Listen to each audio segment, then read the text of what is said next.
Bonjour à tous, du coup dans cette vidéo sur LibreOffice, on va continuer un petit peu notre parcours sur Impress. Aujourd'hui, le but de cette vidéo, ça va être, on va faire une petite introduction sur la PAO, qu'est-ce que c'est, et on verra aussi tout le travail préparatoire pour réaliser un diaporama. Donc pour cette préparation, on va aborder plusieurs points. Tout d'abord le fond du diaporama, donc le plan, voilà, le public visait un petit peu ces sujets. On verra ensuite la forme, donc tout l'aspect graphique d'un diaporama. La structure, donc c'est l'interaction entre les pages d'un diaporama, la structure d'une diapositive. Et on verra pour finir quelques points sur la préparation d'une intervention à l'oral. Qu'est-ce qu'on doit préparer? Alors pour ça, tout d'abord, la PAO, qu'est-ce que c'est? Alors la PAO, c'est tout ce qui est présentation assistée par ordinateur. Donc que ce soit à la fois sur LibreOffice avec Impress, on peut retrouver aussi Microsoft avec la suite Office et PowerPoint. Il y a d'autres outils qui permettent de faire ce genre de présentation, peut-être un peu différemment, comme Prezi, où il y a une autre structure visuelle. Et qu'est-ce que ça permet? Donc ça permet de clarifier un propos. En gros, c'est pour soutenir une présentation orale. Quand on fait une présentation orale, c'est toujours bien d'avoir un support visuel pour justement guider l'auditoire, pour savoir où on en est dans notre discours et pour justement retenir l'attention de certains points clés de votre discours. On retient souvent mieux avec un visuel, un graphique, une image, des points clés, une énumération par exemple. Et voilà, ça marche bien avec une présentation graphique en plus d'un discours. Et du coup, par contre, ce qu'il faut faire, c'est attention parce que souvent des mauvaises présentations entraînent voilà, un décrochage de l'auditoire, c'est-à-dire que votre auditoire ne suit plus votre discours et du coup, au final, on ne retient pas forcément ce que vous allez dire. Donc c'est pour ça que la présentation assistée par ordinateur a vraiment un intérêt lors d'une présentation orale. Voilà, ça permet vraiment d'accrocher les personnes qui vous écoutent et de renforcer un peu votre discours. Donc pour ça, on avait vu qu'on allait voir plusieurs points. On va passer tout de suite au fond de la présentation. Donc le fond de la présentation, tout d'abord, on va voir, il faut définir l'objectif de votre présentation. Qu'est-ce que vous allez présenter? Est-ce que c'est un concept, un point technique, une idée? D'accord? On peut aussi retrouver un argumentaire pour ou contre. Il faut ensuite définir le public cible. Quel est votre public? Est-ce que ce sont des scientifiques? Est-ce que c'est des personnes de la classe? Est-ce que c'est des entreprises, des personnes en entreprise? Donc là, pour ça, en fonction de votre cible, vous allez adapter votre discours. Vous n'allez pas utiliser les mêmes termes en fonction de votre discours. Ensuite, on va définir le plan du document, donc le plan de votre discours, le plan de votre diaporama. Pour ça, on a deux types de plans, ce qu'on appelle le plan déductif, donc c'est-à-dire qu'on va présenter l'ensemble des arguments pour en tirer une conclusion, et ensuite on a le plan inductif, qui lui, on va présenter la conclusion dans un premier temps, puis on va exposer les explications. Donc voilà, donc il faut bien réfléchir à la question que vous posez au moment de l'introduction de votre diapositive. Quel est le sujet et comment vous allez aller à expliquer votre sujet. Et en quatrième point, c'est de préparer justement le contenu des diapositives. Donc c'est pour ça ce travail-là est vraiment à faire au tout départ, c'est-à-dire qu'est-ce que je vais mettre dans mes diapositives. Donc c'est pour ça il faut recueillir un peu tout ce qui est images, graphiques, texte. Donc là par contre attention, c'est ce que je marque, attention aux droits d'auteur et aux droits aux images. D'accord, vous n'avez pas forcément le droit d'utiliser certaines images, il faut aller dans des bibliothèques publiques de droits d'auteur. Et tout ce qui est texte, ne pas hésiter à citer vos documents, vos sources, voilà, en mettant par exemple le nom de la personne qui a fait cette citation ou de l'enquête. Si vous allez chercher des enquêtes pour appuyer un discours, il faut citer l'enquête. Et attention justement aussi au rapport durée de présentation, nombre de diapositives. C'est souvent le cas à l'oral, on a une durée de présentation à pas dépasser et il faut faire attention du coup de ne pas mettre trop de diapositives pour ne pas réussir comment dire, d'être trop long dans votre présentation. Donc voilà, donc ça c'est 4 points sur le fond de la présentation. Donc c'est vraiment quelque chose à définir et à travailler en premier. Ensuite, on va voir tout ce qui est forme de la présentation. Donc là, on va voir dans un premier temps, c'est tout ce qui est le style. Donc il ne faut pas mélanger les couleurs et les polices, d'accord, ne pas en avoir trop. L'idée, c'est d'avoir qu'une seule police dans un diaporama. Après, même là, ça s'applique au diaporama, mais ça s'applique aussi aux documents texte. Voilà, donc toujours une seule police. Choisir au maximum, on va dire, 3 couleurs. Dans les exemples qu'on a pu faire sur les masques, on avait à peu près 3 couleurs qui représentaient un logo. Il ne faut pas aller au-delà. Là, je vous ai mis ici un site qui s'appelle canva.com qui permet de voir un peu tout ce qui est combinaison de couleurs. Donc, je vais vous le mettre ici. Donc là, ici, c'est le site. Donc vous voyez, ici, on met une couleur en format hexadécimal. Donc là, par exemple, c'est un bleu et on peut choisir le type de combinaison si c'est du monochrome, le triadique, donc c'est 3 couleurs ici qui sont opposées dans le cercle chromatique. D'accord, ça vous permet d'avoir une harmonie au niveau des couleurs. Donc vous voyez, ça s'ajuste automatiquement. Ça vous permet de savoir quelle couleur va avec telle autre couleur. Donc là, ici, généralement, on met la couleur principale qu'on souhaite. Et du coup, là derrière, on peut choisir du coup les couleurs qui vont bien ensemble. Les couleurs complémentaires, vous voyez, on en avait 2. Sur du monochrome, ça nous met la couleur un peu par défaut ici et la couleur un peu plus claire donc ici. Donc voilà, donc avec ça, ça vous permet de choisir un petit peu vos couleurs qui vont ensemble.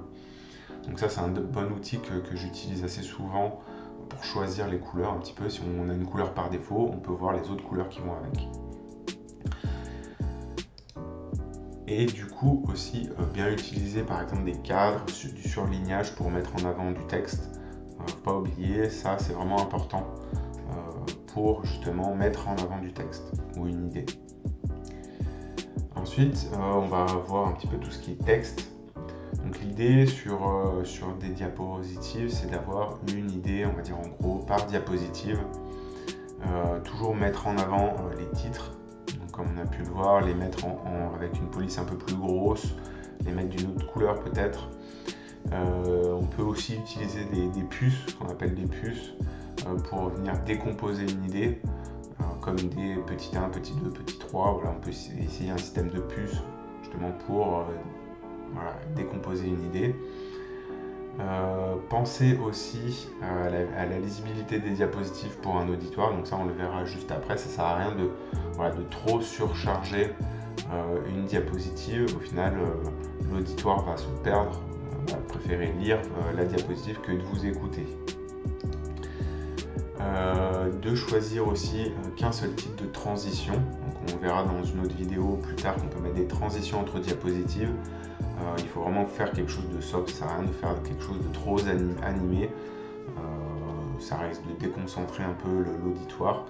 Et surtout soigner la qualité rédactionnelle. Des phrases courtes, pertinentes sur des idées. Éviter de mettre trop de texte, de phrases complexes. L'auditoire va plus lire le texte que vous écouter. L'idée c'est vraiment aussi qu'on vous écoute et non qu'on lise votre présentation. Sur cet aspect forme de présentation, on verra, il y a une autre partie, c'est tout ce qui est illustration. Donc les illustrations, c'est bien d'en mettre, ça permet vraiment d'avoir une sorte de qualité sur le visuel de votre diaporama. Donc de ne pas hésiter à mettre des images, des logos, des graphiques, toujours aussi en respectant les droits d'auteur. Là je vous ai mis un petit lien, c'est ce que j'utilise assez souvent sur mes présentations, c'est Freepik. Ça permet c'est une bibliothèque, après on peut choisir des choses gratuites qui permettent, je vais vous montrer ici, Freepik. Donc voilà, donc c'est pas mal de capture d'écran, enfin de visuels, d'images, de logos, On peut choisir le type de ressources ici, donc vous voyez il y a un système de gratuit. Ici par exemple si je fais, je sais pas moi, présentation, c'est là où j'ai cherché en fait tout ce qui est goutte d'eau pour la partie masque qu'on avait fait avant. En fait c'est là-dedans que je vais les chercher, vous voyez il y a plein de types de graphiques, voilà. Donc ça c'est à retravailler des fois avec un autre logiciel comme Illustrator, voilà. Mais on peut aussi prendre des images là-dessus. Il y a une partie gratuite, il faut juste créer un compte et on peut récupérer ces photos-là. Du coup, il y a aussi tout ce qui est format et dimension à gérer correctement sur le redimensionnement d'images, d'illustrations. Pensez à ce que ce soit assez visible, pas trop petit, donc attention à ça. Et si vous utilisez des photos, des images, pensez voilà, à utiliser une retouche d'image. Là, je vous ai mis 3 logiciels, GIMP, qu'on a déjà vu déjà en cours, Paint.net, qui est gratuit, ou Photoshop, qui est payant. Voilà, ne pas hésiter à utiliser ces logiciels-là pour retoucher vos photos. Et aussi, une partie sur la forme, c'est tout ce qui est effets, les effets d'image, par exemple, pour les faire apparaître. Il ne faut pas en abuser, il faut les utiliser avec parcimonie. Utiliser des animations personnalisées sur du texte ou des images, utiliser des transitions simples, donc ce qu'on a vu juste au-dessus entre les diapositives, et pas hésiter à utiliser des renvois sur des pages web ou d'autres diapositives comme j'ai pu le faire ici. Ça vous permet directement, si vous avez à présenter quelque chose, d'avoir le lien tout de suite et d'ouvrir un navigateur sur le site concerné. Ensuite, on va voir la partie sur la structure de la présentation. Alors là, l'objectif, c'est vraiment d'informer et ou convaincre. Donc là, l'idée, c'est vraiment de définir l'idée directrice de la présentation et de suivre un fil conducteur tout au long de la présentation. Là, l'idée, c'est pas de perdre l'auditoire au fur et à mesure de votre présentation, donc toujours de temps en temps lui indiquer un rappel de titre, lui faire présenter aussi le sommaire comme j'ai pu le faire dans cette diapositive, dans cette vidéo, voir un petit peu qu'est-ce qu'on va voir dans cette présentation, le contenu. Pour ça, je vous ai mis un petit exemple de ce qu'on peut retrouver un peu comme diaporama, avec une première partie ici sur le sujet, d'accord, avec un titre et peut-être une illustration. Voilà, ça c'est un exemple, avec un petit enchaînement ici sur le plan de la présentation. Qu'est-ce qu'on va voir dans cette présentation, petit 1, petit 2, les grandes idées, comment va se structurer votre présentation. Ici, on peut avoir une partie sur le titre de la diapositive ou un titre de l'idée à mettre en place. Donc ça fait aussi un rappel au plan. Toujours rappeler où est-ce qu'on en est dans la présentation. 4 et 5 ici, là, c'est des diapositives avec du contenu. Toujours mettre une idée par diapositive. Et pour finir, mettre une page de fin avec une conclusion, une partie par exemple questions-réponses. Si vous avez envie d'interagir avec votre public, toujours avoir une partie un peu questions-réponses ou des remerciements par exemple. Sur la structure aussi, je vous ai mis une petite présentation sur l'occupation d'une diapositive. Il faut savoir que l'œil humain se concentre davantage sur le centre ici d'une diapositive ou d'un écran. Ça marche aussi pour les écrans. Et voilà, donc la diapositive, il ne faut pas l'utiliser à plus de 50%, il faut laisser de l'espace vide pour éviter que l'auditoire soit perturbé sur votre diapositive. Où est-ce qu'il faut que je regarde pour trouver ce que je présente? Voilà, l'idée c'est de faire quelque chose d'assez sobre, donc ne pas surcharger la diapositive. Surtout que la lecture de l'auditoire se passe de gauche à droite, ça fait un zigzag, et de haut en bas. C'est le sens d'une lecture d'une page. Donc généralement on a tendance à faire cette lecture ici, avec des cercles ici qui représentent la zone d'attention de l'œil. Donc c'est la concentration de l'auditoire qui se focalise sur le centre de la diapositive. Donc bien penser à ça, ça sert à rien de rajouter des choses dans les coins ici, voilà, ça va plus perturber la concentration. Donc maintenant la dernière partie c'est sur la partie préparation de votre intervention. Donc Donc là, ici, il faut toujours analyser le contexte, l'objectif de votre présentation. Qu'est-ce qu'on va présenter? Quel est le but de ma présentation?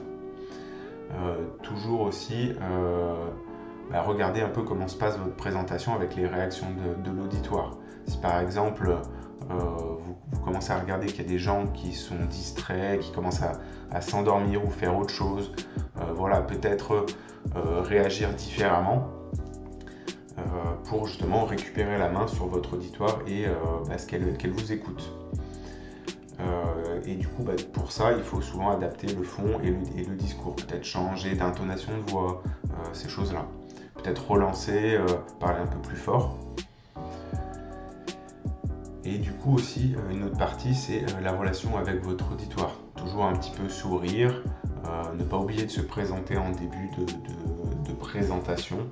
D'accord ? Dites, voilà, je m'appelle un tel, je suis en telle classe, ou j'ai tel âge, si jamais vous avez une présentation sur ce que vous faites, vos hobbies.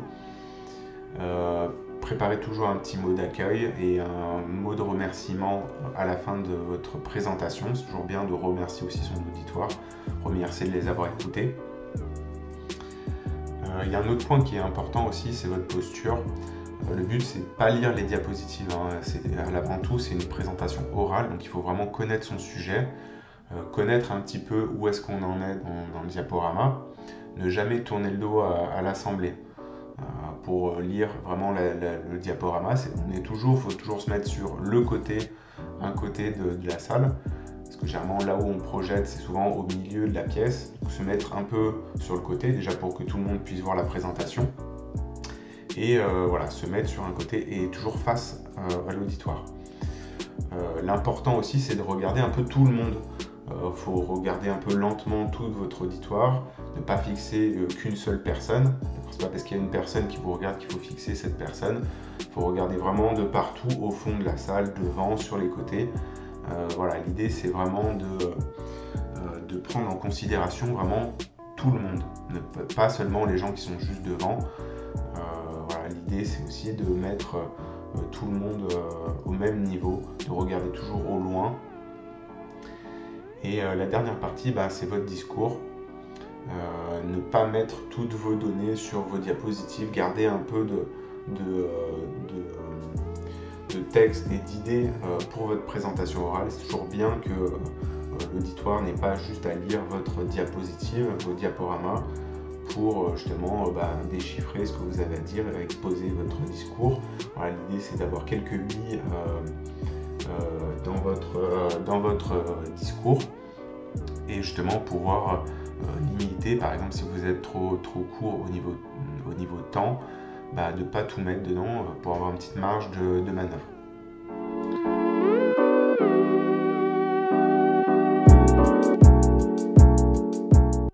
Donc là pour l'exemple, je suis reparti un petit peu de ce qu'on avait fait sur les masques.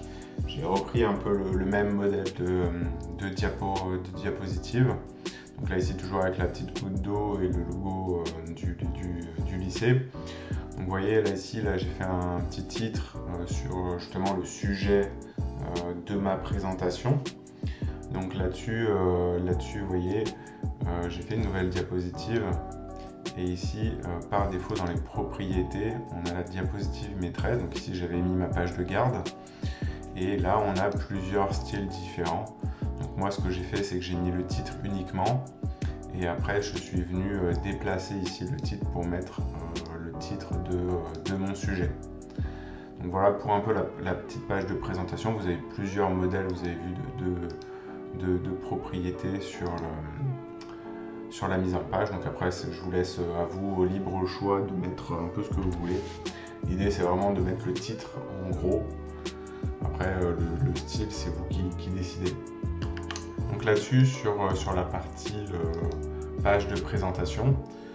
Ensuite j'ai fait une petite partie sur le sommaire. Donc comme je l'ai dit dans la vidéo d'avant, c'est bien justement de mettre les différentes parties qu'on va présenter lors de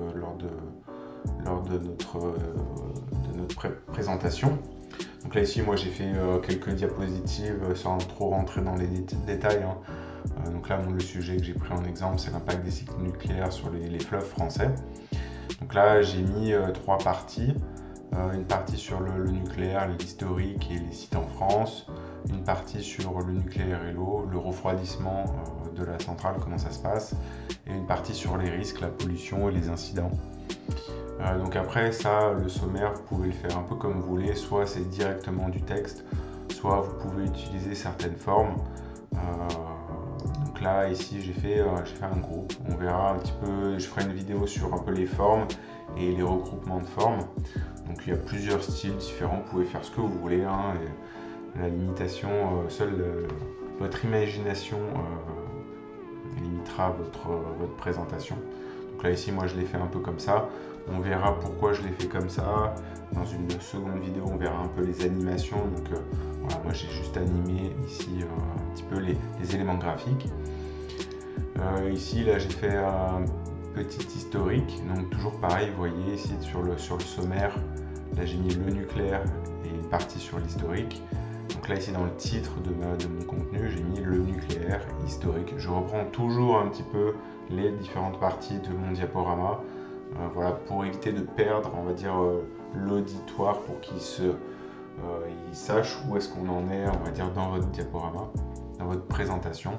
Donc là, après, ici, là, j'ai fait ici juste un style. Donc j'ai utilisé la page de contenu ici avec un style, juste avec le titre et un contenu. Donc vous voyez, j'ai fait quelque chose d'assez sobre avec des dates et un petit descriptif de ce qu'il y avait. Donc là, on peut utiliser, vous voyez, des puces ici, des flèches. Ici, là, j'aurais très bien pu mettre en gras ici pour justement apporter une différence, changer peut-être un peu la couleur. On verra dans une autre vidéo comment faire par exemple ce qu'on appelle une timeline, donc une échelle de temps. On aurait pu faire avec un graphique avec une représentation de l'échelle du temps. Donc ça, je ferai une petite vidéo là-dessus. Ça met en avant un peu tout ce qui est forme, groupement de formes. Donc c'est pour ça que je ferai une petite vidéo à part. Ici, du coup, ma deuxième partie, c'est le nucléaire, les sites. Donc vous voyez ici, entre les deux, voilà, la zone n'est pas forcément la même. Donc ne pas hésiter à remettre ici, de refaire à ses propres tabulations. Donc là ici j'ai mis ici une carte des sites de France. Vous voyez, elle est à l'échelle avec mon blog d'à côté. Donc là-dessus, je mets des points clés que je vais pouvoir après, par exemple, exposer à l'oral. Je mets quelque chose d'assez simple. Voilà, on peut dire ici dans cette diapositive, expliquer les différents, le nombre de réacteurs en France, avec un petit peu où est-ce qu'ils se situent, pourquoi c'est le premier parc nucléaire en France, que c'est dû à l'indépendance énergétique de la France. Vous voyez, les emplacements sont près des rivières. Donc là, j'ai pas mis de carte. On aurait pu faire une comparaison avec une carte des rivières et des fleuves et la carte des sites nucléaires. Donc après, voilà, c'est à vous d'imaginer un peu ce qu'on peut faire. Là, l'idée, c'est vraiment de vous présenter quelque chose. Voilà, assez simple. Ici, donc je reprends toujours le titre de mon sommaire, le nucléaire et l'eau, refroidissement.